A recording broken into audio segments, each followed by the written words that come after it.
The 7-day average of hospital admissions is about 5,600 per day, about a 6% increase from the prior 7-day average. And the 7-day average daily deaths are about 1,000 per day. I want to take a moment and talk about the critical steps forward we took last week in our country's vaccine booster program. I want to share with you what Friday's regulatory action by FDA and updated recommendations from CDC means for millions of Americans. Last Friday, following CDC's Advisory Committee on Immunization Practices' unanimous vote, I fully endorsed the committee's expanded recommendations for booster shots to include all adults ages 18 years and older who received a Pfizer-BioNTech or Moderna vaccine at least 6 months after their second dose. That means everyone over 18 years of age is eligible to get boosted. So if you're 18 years and older, I encourage you to go get boosted. These updated recommendations and the data critically reviewed by the Advisory Committee emphasize an additional point. It is especially important for older populations who may be more vulnerable to severe disease and individuals with underlying medical conditions to get boosted now. I know that many individuals may have questions about these new booster recommendations, and I want to help answer them. First, let's talk about why this recommendation was made now. CDC is continuously monitoring the state of the pandemic, and our current surveillance shows a rise in cases over the past few weeks. Heading into the winter months, when respiratory viruses are more likely to spread, and with plans for increased holiday season travel and gathering, boosting people's overall protection against COVID-19 disease and death was important to do now. In making these recommendations, we took into consideration the current state of the pandemic, the data on vaccine effectiveness over time, and importantly, the safety profile of booster shots of over 30 million Americans who have already received an additional vaccine dose. The safety data showed that serious adverse events after a booster dose are rare, and in general, people had fewer reactions after their third dose than after their second dose. Reactions that did occur included the previously seen sore arms, headaches, and joint aches. This latest CDC action underscores that booster shots are an important public health tool to strengthen our defenses against the virus. While the actions of the FDA and CDC represent an important step forward in our vaccination program, we are not losing sight of the goal to vaccinate all who are eligible with their primary vaccine series. 47 million eligible American adults and more than 12 million teens are still not fully vaccinated and remain at highest risk of disease. Data updated and posted today on CDC's COVID data tracker continue to show that unvaccinated people are 6 times more likely to test positive for COVID-19 than vaccinated individuals. And most tragic are the vaccine preventable deaths we are still seeing from this disease. Even in our updated data, unvaccinated people are at 14 times greater risk of dying from COVID-19 than people who are vaccinated. In this updated figure on COVID data tracker, the blue line shows rates of hospitalization among the unvaccinated and the green line among the vaccinated through September 25th. The downtick in hospitalizations of the blue line is because of decreasing case rates towards the end of September, and the very slight uptick in the green line represents waning immunity for which we are recommending boosters. But still overall, when looking at hospitalization rates, unvaccinated adults had 9 times higher rate of hospitalizations than vaccinated adults. Infections among the unvaccinated continue to drive this pandemic, hospitalizations, and deaths. Tragically, at a time when we have vaccines that can provide incredible protection. As we approach the Thanksgiving holiday, I want to take a moment to reflect on where we were a year ago. I can remember waiting in great anticipation for the life-saving vaccines we currently have at our fingertips. Last year, many families did not gather, and celebrations went without parents, grandparents, aunts, uncles, and cousins. This year, I'm more optimistic. I have heard from many families who are now able to reunite because of the protection from COVID-19 vaccines. There is certainly much to be thankful for this year. For me and my family, we will reflect on how deeply thankful we are that we can safely be together. If you or your family members are not yet vaccinated, please consider the benefits of vaccination. Roll up your sleeves and get protected or boosted, especially if you will be around those who are at higher risk or children under the age of 5 who are not yet eligible for vaccination. Thank you, and I'll now turn things over to Dr. Fauci. Thank you very much, Dr. Walensky. If I could have the first slide. As Jeff and Dr. Walensky had mentioned, the subject matter of this briefing are booster shots. But before I start talking about boosters, let me reiterate something that Dr. Walensky just said. First and foremost, if you've not yet been vaccinated, get vaccinated. We know now from overwhelming data that vaccines prevent infections, hospitalizations, and save lives. So now we ask the question, do we need boosters? Next slide.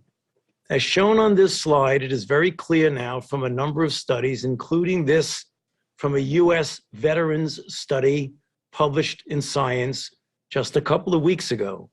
If you look at the left-hand part of the slide and go from March to September and take a look at waning immunity against infection with Janssen, with Moderna, and with Pfizer-BioNTech, as you go from month to month, the immunity clearly wanes.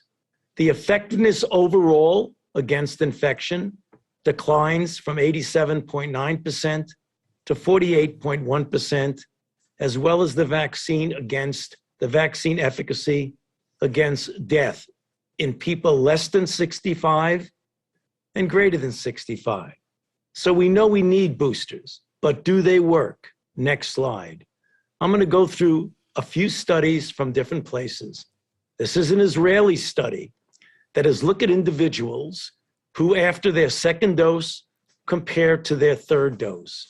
And 12 days or more after the third booster dose of a BioNTech, they had a diminution in the risk of infection of 11.3 fold difference, and a rate of severe illness was lowered by a factor of almost 20. Next slide. This slide makes it a little bit more graphic.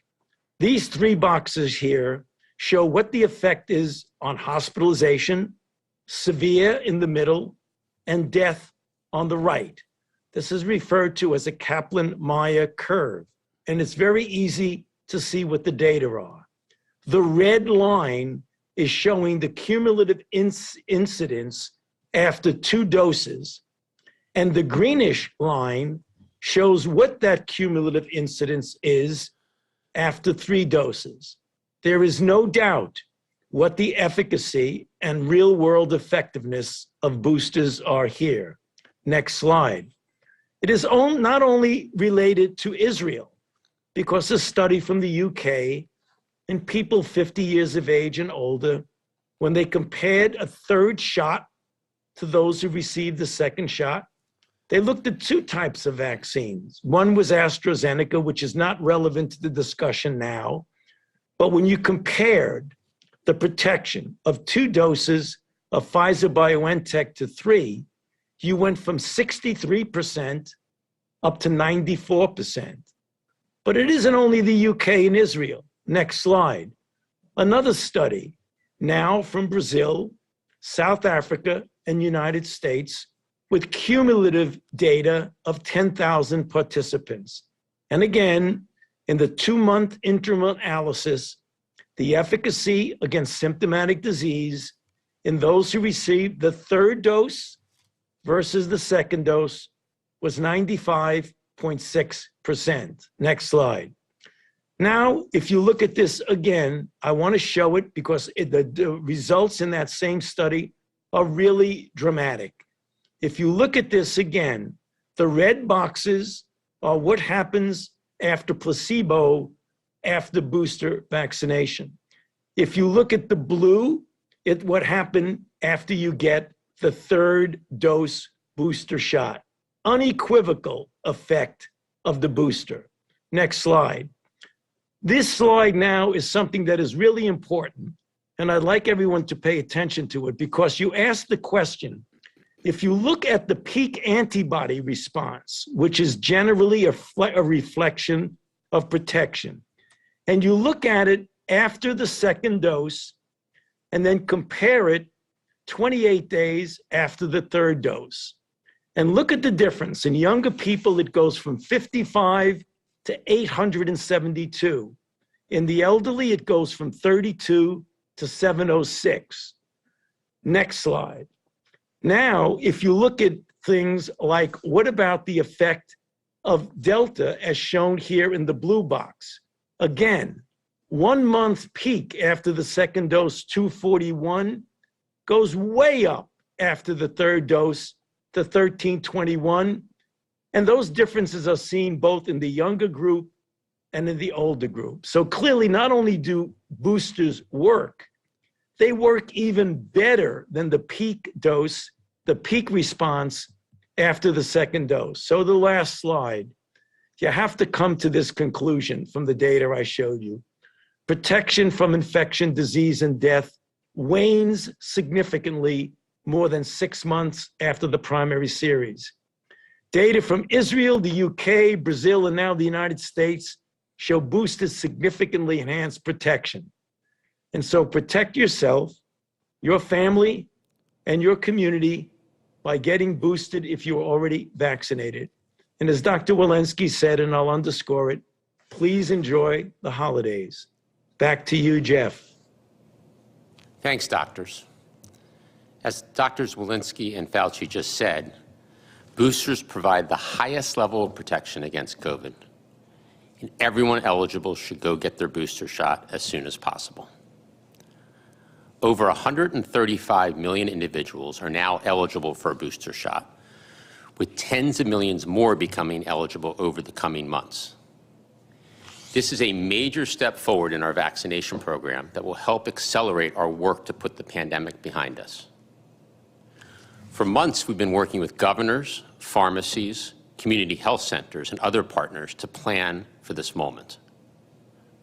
Already, the strong start to our boosters program has gotten enhanced protections to 36 million Americans, including nearly half of all eligible seniors, the most vulnerable population.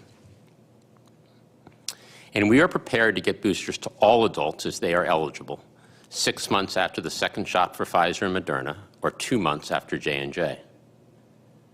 We've secured enough supply of all 3 vaccines for booster shots for every adult, as well as for the 500,000 first and second shots we continue to get into arms each and every day. Boosters are free and readily available at 80,000 locations across the country, including more than 40,000 local pharmacies.